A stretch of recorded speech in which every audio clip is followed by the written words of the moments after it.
Hello, my most amazing artist, and welcome back to Art with Miss Yazel. So let's review what I talked to you about the last time. I recorded a lesson. I hope you got to watch it. We were talking about Native Americans and the Kachina dolls that they would create to give to the children to help them learn about the different kinds of gods in their society. And I hope that you had a good time trying to draw one of these because they're really cool. I hope that I get to see some of your drawings. Please remember to email them. Just take a picture and email it to Ms. Jazel. I don't need your actual copy. You do not have to turn the actual one in, but I would love to see your artwork so that I can create a virtual art show. So remember, michelle.yazel@montgomery.kyschools.us. Please email that to me so that I can see all of your art. So today we're going to be talking about op art. And I think that you guys have done a lesson on op art, a different kind. Back when you were probably in second grade, if you can remember back that far, we did an optical illusion drawing. And we're going to be doing a different kind of optical illusion today. And let's talk about what optical illusions are. Optical has something to do with your eye, and illusion means trick. So basically, optical illusions are eye tricks. And op art is art that tries to trick your eye when you look at it.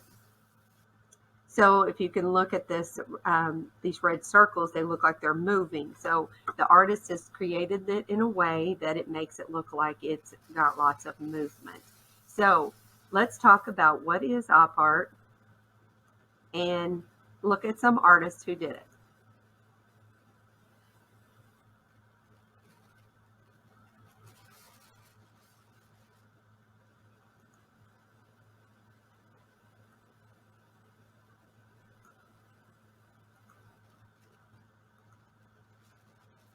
When something plays tricks on your eyes, it's called an optical illusion, and op art is art that tricks your eye. M.C. Escher was a famous artist who was created lots of different kinds of op art. He created this picture where he is looking at himself in a glass ball, and that is a self-portrait that he created with his reflection. This picture, if you look closely, it's got stairways that go in different directions from different points of view, and you don't know which way to look at the picture because he has included lots of different viewpoints in it. To make it more confusing, he wanted you to think about it. So when he created pictures that had different shapes, sometimes the shapes would change as you look through the picture, like this fish would change to a bird. And if you look in between, you'll see that the fish starts to become the negative space, and the bird becomes the positive space. So he's playing with space here, and the positive and the negative and the black and the white. He also created pictures that were called tessellations, which were like puzzle pieces that fit into each other. And he was, that's all about some math concepts that you've probably talked about. But he created lots of pictures that were called tessellations. Now we're going to try an experiment. This experiment is all about the scientific property called after images. After images is when your eye remembers the colors or the picture that you were looking at, but it changes color when you look away. So what happens is if you stare at something for a long time and then you look into an empty space, you are going to see the opposite of that color that you were looking at. So opposites on the color wheel are called complementary colors. We have purple and yellow, red and green, and blue and orange. So if I'm looking at a purple smiley face, and the after image is probably going to be its opposite, which is yellow. That's right. So let's move to the next slide and let's do the experiment. So stare at the purple smiley face for 10 seconds. Look at his nose. I'll count for you.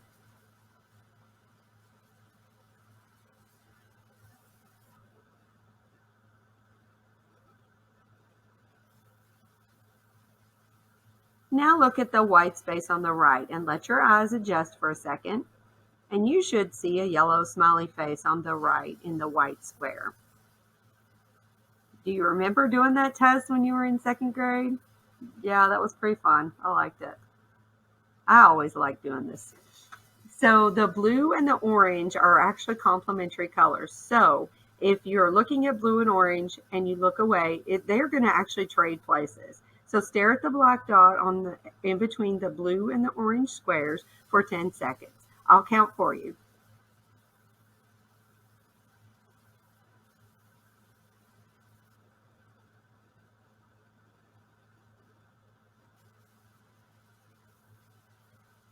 Now look at the black dot on the right. Did you see it? That was pretty cool, wasn't it? I always like doing these experiments. So there was an artist named Bridget Riley who is famous for creating op art that looks like it is moving. Sometimes it hurts your eyes if you look at it for too long. So she created these pictures to look like they had lots of movement. They are not moving. It's just a trick of your eye. These look like they're coming out away from the surface of the page. This one looks like it's swirling around. And this one looks like it's going down into the page. So what you are going to do today is you are going to create an optical illusion. And I'll show you the one we're going to do. I'm get my head to move. Oh, there it is. So we're going to do one of the ones where it looks like something is pushing through the paper and it's coming out at you and it looks three-dimensional. So we've got a flat area for the background, and then the circle in the middle is going to be three-dimensional. So what we're going to need for this project is a white piece of paper, a ruler, or a straight edge. You can use another piece of use a piece of cardboard, the edge of a book, so, as long as you don't get any pencil on the book. You can use black and white, or you can choose two complementary colors to do this.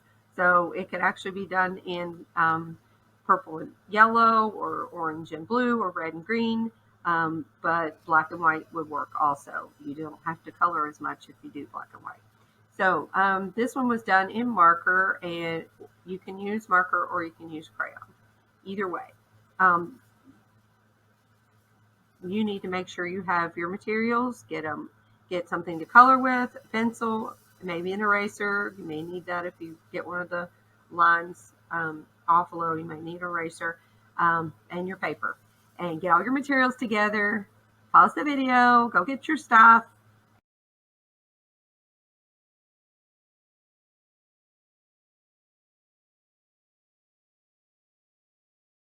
You need a pencil, a piece of paper, and a ruler or a straight edge. You can use a piece of paper as a straight edge. It works just fine if your paper is as big as the paper that you're using to draw on. So this lesson, I'm going to give you some choices. The shape that you're going to draw in the middle can be any shape you would like. You could do a heart. I would start simple because this is the first time you've done this. Then you could go back and do more complicated shapes if you wish to after you've tried the simple ones. Those boys and girls who have done this before, then go ahead and challenge yourself to do a harder shape. So first we're going to start with a shape, and I'm going to try to make it take up a lot of space. We're going to try to make this shape look like it is coming off the page. It is three-dimensional and it's lifting off the page. So let's start with just a plain old circle. And you can get a lid, or let's see, I have this jar here. Wow, that takes up the whole camera. I'm just going to freehand it.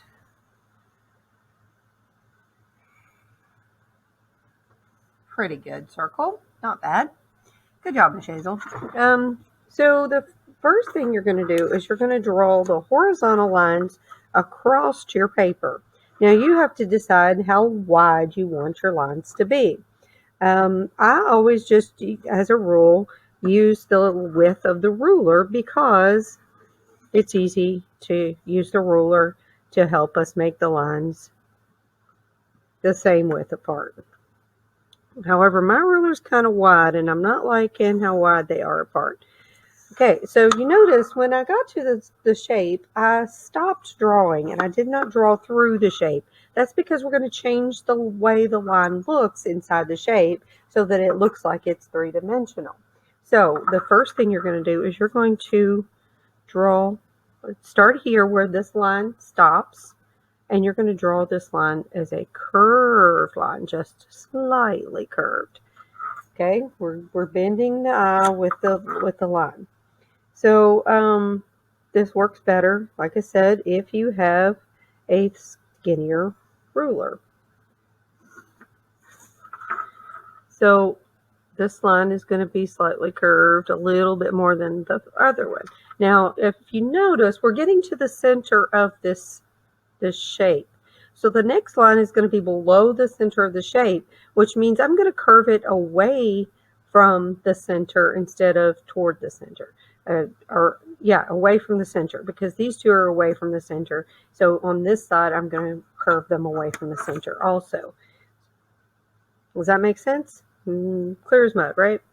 So we're going to stop at the circle each time, and this time we're going to make this curve this way. And then the next line stops at the shape each time and curves away from the shape. And that's almost the echo of the bottom of it. You could always go back if you like and go and make the lines a little bit skinnier. I could go halfway between what I just drew. Stop and stop and curve the line. Make sure you're getting it halfway if you're going to do this. This is almost straight because it's almost dead in the middle.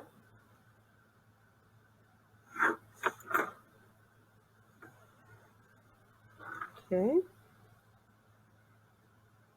Then this line should be, oops, my ruler moved. If that happens, just erase and do it again. I'm going to put it here this time just so that it doesn't move. Make sure you're keeping your ruler straight and still by putting your hands on it. I always position my fingers kind of like this when I'm doing this. So to be able to do that, you would have to be drawing the lines this way. I'm showing you across because that's just, and my lights keep turning on and off. Sorry, guys. Because I'm not moving around very much. Okay, so now we have all of our horizontal lines going. Now we're going to go back and we're going to do vertical lines. So we're going to start at this side. Because I'm right-handed, I'm going to start from the left and go to the right.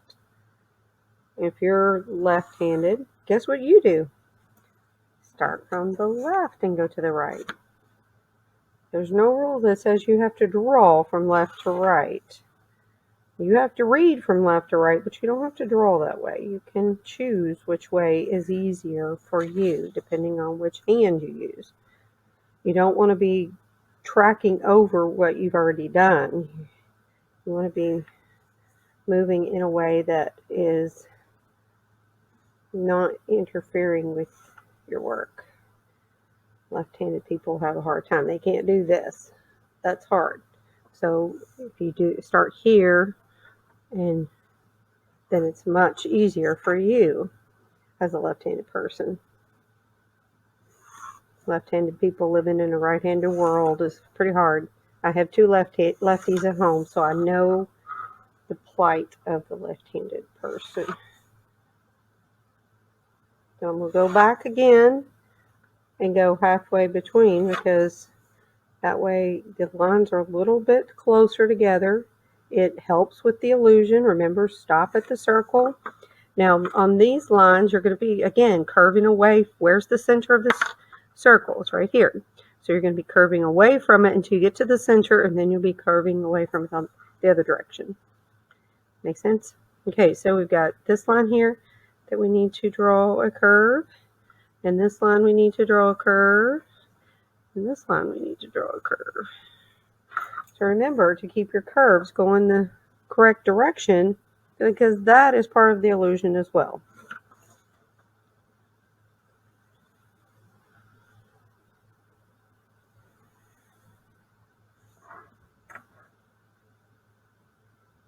And this would work better on a square piece of paper because that way you have less empty space on either side. In fact, I may chop my paper just to have less coloring to do, because it is a lot of coloring. So I'm just going to chop it off here. Now that I have lines to follow, just chop it off here. It's about even. Trying to have an equal amount of space on either side. Then I'm going to choose two colors, two contrasting colors. Black and white, of course, are the biggest contrast, but you could also use complementary colors. You could use purple and yellow, blue and orange, red and green. Any of those two complements are very different from each other and therefore cause a lot of contrast or difference, so that you can see the pattern really well, because the pattern or the contrast is really cool. So if you're going to use black and white, traditional black and white, simple, that means you don't have to color half of these squares. That's a time saver. So you first start by deciding where do you want to color the where do you want to start coloring? First, you have to start with the shape in the middle. So I'm going to start my shape by outlining it, the whole thing.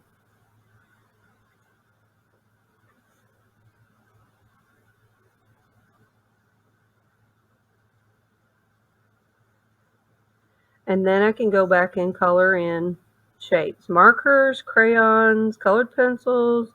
I would say coloring in shapes with colored pencils we've done that before with a tree drawing that you guys did a long time ago. And it takes a long time because you have to continually sharpen. Markers would be faster and probably create the most contrast. Now, I've just done this row, black, white, black, white. Now I have to reverse my pattern in the second row to create that checkerboard look. And you can go ahead and outline all of these lines. You're just not coloring in all of these shapes.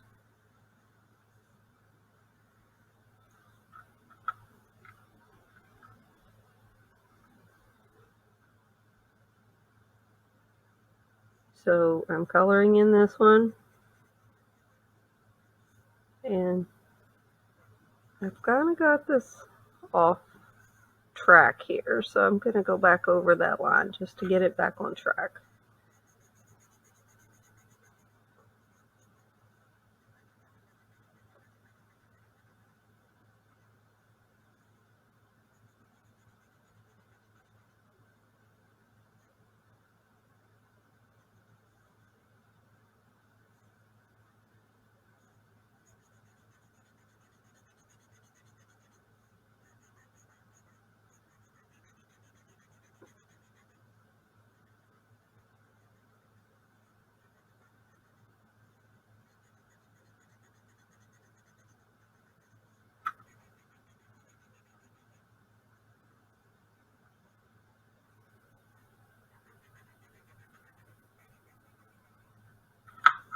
So what elements of art have we used in this lesson so far? We've used line, we've used shape, we've also used pattern, and we've used contrast. Contrast and pattern are principles of design, and line, shape, and color are elements of art. Elements of art are the building blocks of the picture, while contrast and pattern are the way you use those elements in different ways. So if you can think about principles are the way you use your elements. That will help you remember them a little bit better. So we've got we're trying to create an illusion or a perception of space. We're trying to make this shape look like it's coming off the page. And once you have those very flat shapes next to these very rounded shapes, that's what creates the illusion of depth or popping out from the surface of the paper. So think about that when you're doing your artwork and you want to use some illusion or some pattern, or you want to have some contrast to make things more noticeable in your artwork so that people will pay attention to certain things in your work.